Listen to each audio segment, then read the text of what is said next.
que um dos princípios da cura, um dos princípios da libertação é o conhecimento. A Bíblia vai dizer lá em João: conhecereis a verdade, João 8, conhecereis a verdade, e a verdade vos libertará. Olha só, então a libertação ela começa pelo conhecimento da verdade. Então, Marcos capítulo de número 5, nós encontramos a história do endemoniado de Gadara.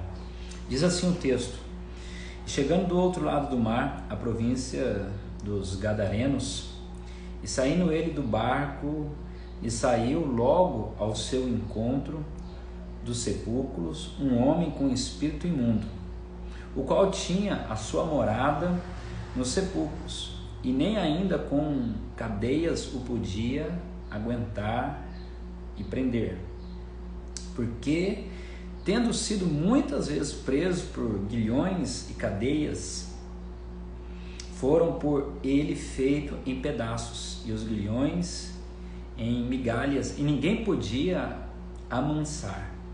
E andava sempre de dia e de noite, clamando pelos montes e pelos sepulcros, e ferindo-se com pedras. Versículo 6, ele diz assim: e quando viu Jesus ao longe, correu e o adorou.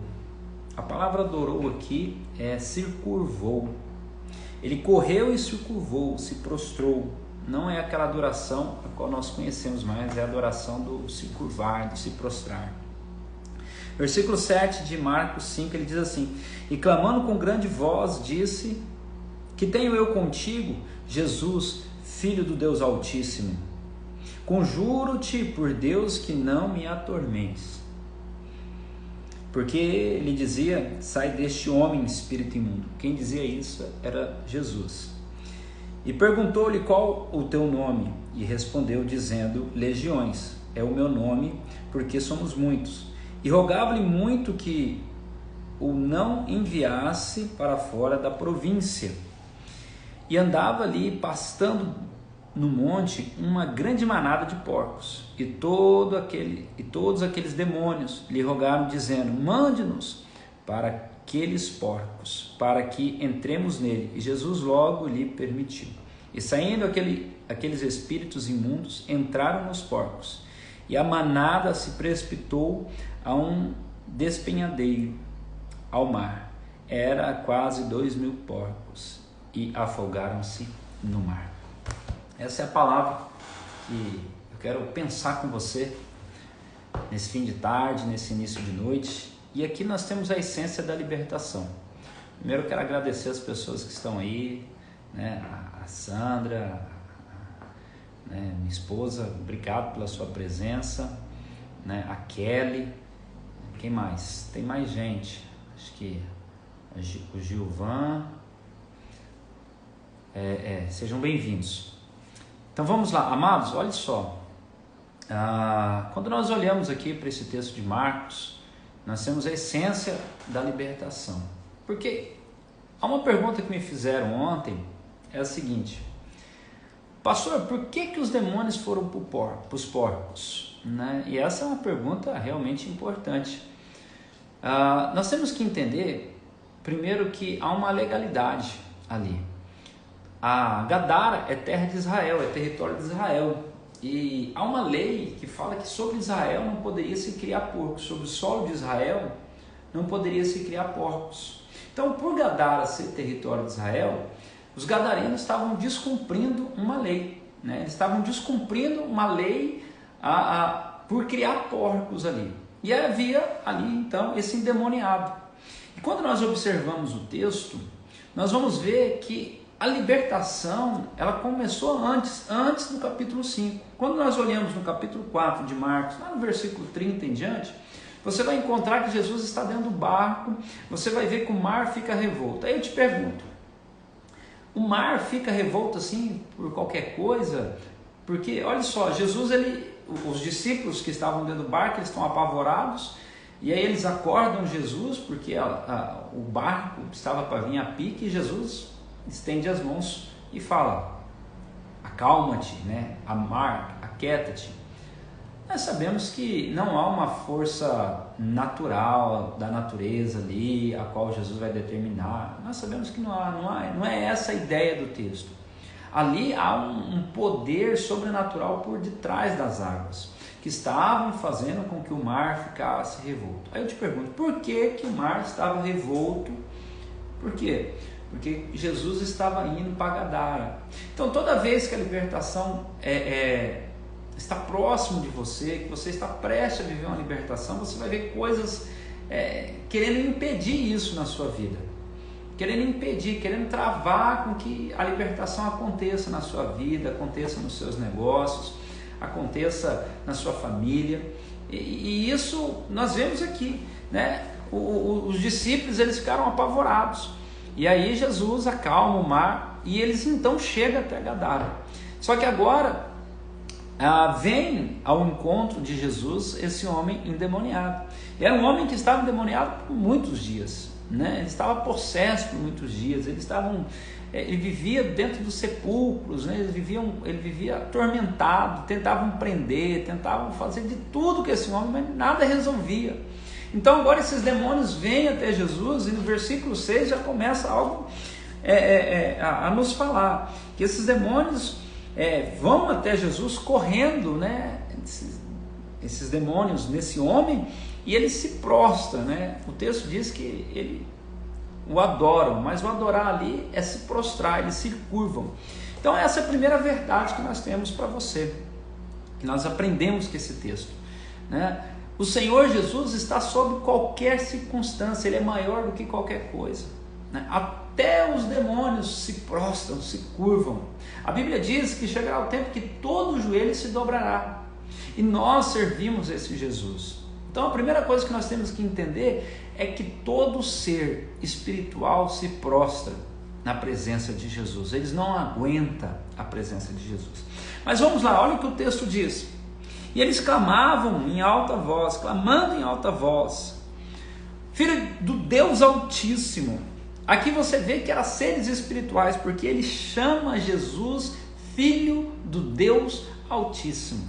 E é uma coisa muito pertinente, né? Porque eles conheciam Jesus. Eles dão a característica de quem é Jesus, o Filho do Deus Altíssimo. Aí ele diz: conjuro-te por Deus que não nos atormente, porque eles queriam permanecer ali. E aí você vê no versículo seguinte que Jesus já estava expulsando. O propósito de Jesus em Gadara era expulsar esses demônios. O propósito de Jesus vir ao mundo foi para nos salvar e nos libertar. Foi para nos salvar e nos libertar. Esse é o propósito de Jesus na nossa vida. Então Jesus, ele chega em Gadara para salvar e libertar aquele povo, para salvar e libertar aquele homem. E aí aqueles demônios falam: não, né, eu conjuro por Deus que não nos atormente, permita que a gente permaneça aqui. Mas Jesus não permite. Jesus começa a expulsá-lo, perguntando qual era o nome dele. Eles falam: nós somos a legião, porque somos muito. E aí os demônios falam algo para Jesus. Ele fala assim: olha, Jesus, já que não tem jeito, nos permita ir para os porcos. Aí a pergunta que me foi feita foi essa: por que Jesus permitiu que os demônios fossem para os porcos? Porque olha a sequência do texto. Os demônios vão para os porcos e são lançados num precipício. E todos os porcos, entenda, irmãos, todos os porcos morrem afogados. Não foram os demônios que morreram afogados, foram os porcos. Entendeu? Foram os porcos que morreram afogados.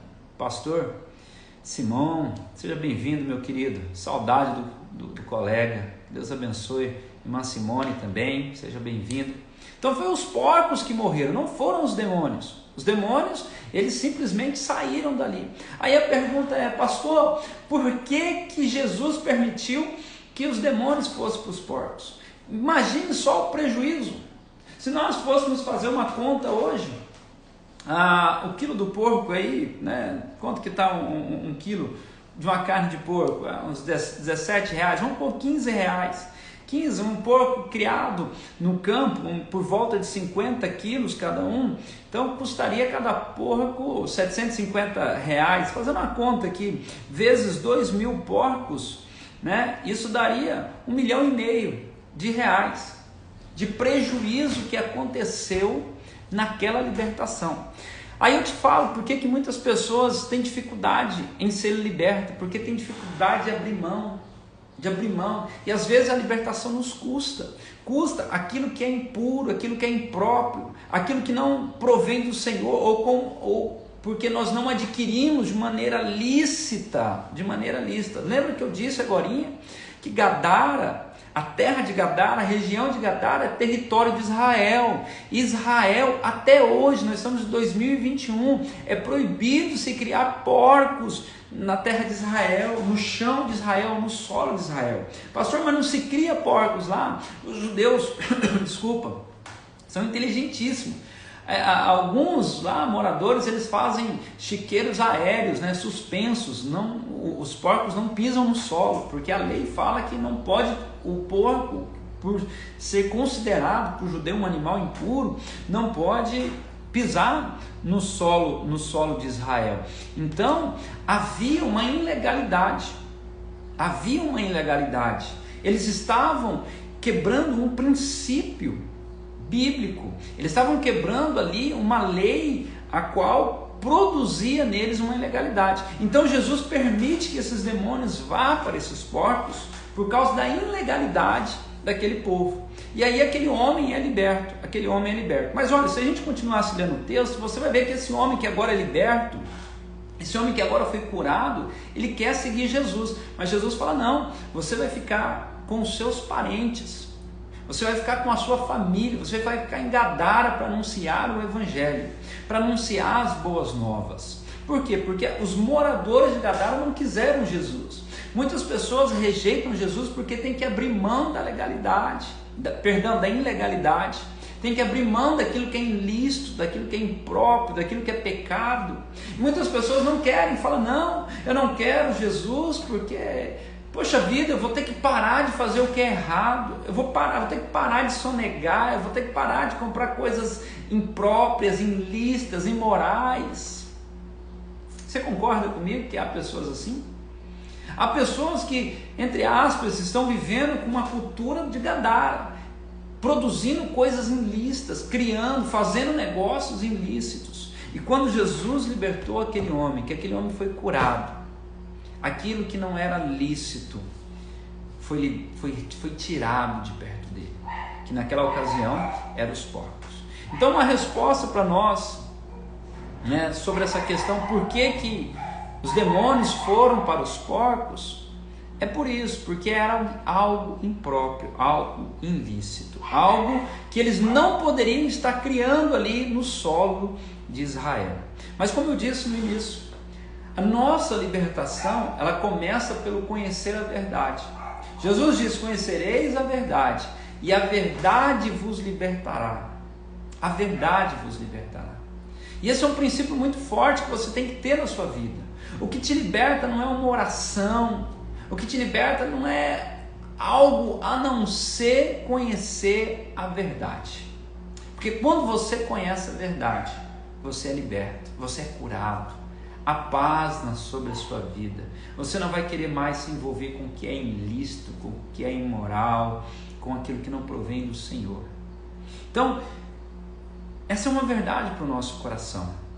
Nós aprendemos hoje que, olha, quando o Senhor vem com algo novo, com algo de cura, com algo que vai transformar a nossa vida, o mar vai ficar revolto. Mas fica tranquilo, Jesus tem autoridade para acalmar as águas.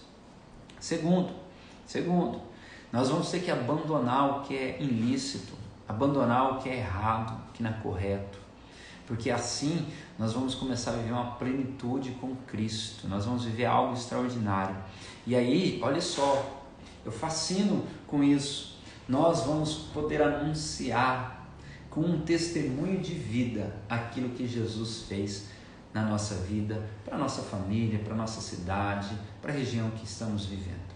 Que essa palavra possa ter abençoado a sua vida. Eu quero agradecer você que esteve aqui conosco nesses minutos, que foi edificado com essa palavra, que Deus possa realmente ter te abençoado e continuar te abençoando, que você possa ter esse entendimento, que é a verdade que vai te libertar, que é esse encontro com Jesus que vai trazer libertação, que vai trazer cura, que vai trazer renovo para a sua vida, tá bom? Eu quero orar por você, se você me permitir, eu quero liberar uma palavra de fé sobre a sua vida em oração. Se você pode, feche seus olhos comigo e oremos em nome de Jesus. Pai, nós estamos aqui para liberar uma palavra de bênção sobre a vida desses que está nos ouvindo nesse momento. Ó Pai, que o Senhor os abençoe. Assim como o Senhor foi com aquele homem, trazendo libertação, trazendo, ó Pai, cura sobre a vida dele, que o Senhor seja sobre as nossas vidas, ó Pai.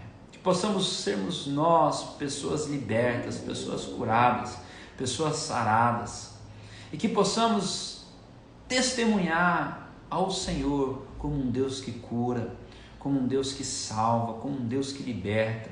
Pai, eu rogo pela vida do teu povo, eu rogo pela vida da tua igreja, Senhor, que em nome de Jesus o Senhor os abençoe, que o Senhor resplandeça a tua face sobre eles e lhes dê a paz, em nome de Jesus Cristo, amém. Querido irmão, querida irmã e amigo, muito obrigado pela sua presença, que Deus abençoe a sua vida. Esse vídeo vai ficar salvo, tá bom? Então você vai poder compartilhar, você vai poder assistir, você vai poder enviar para alguns amigos. Quero agradecer a vida do pastor Josiel, a vida do irmão Fábio, que também entrou aí, tá bom? Que Deus abençoe a sua vida, que Deus resplandeça a face dele sobre você. Um forte abraço, fiquem com Deus, até mais.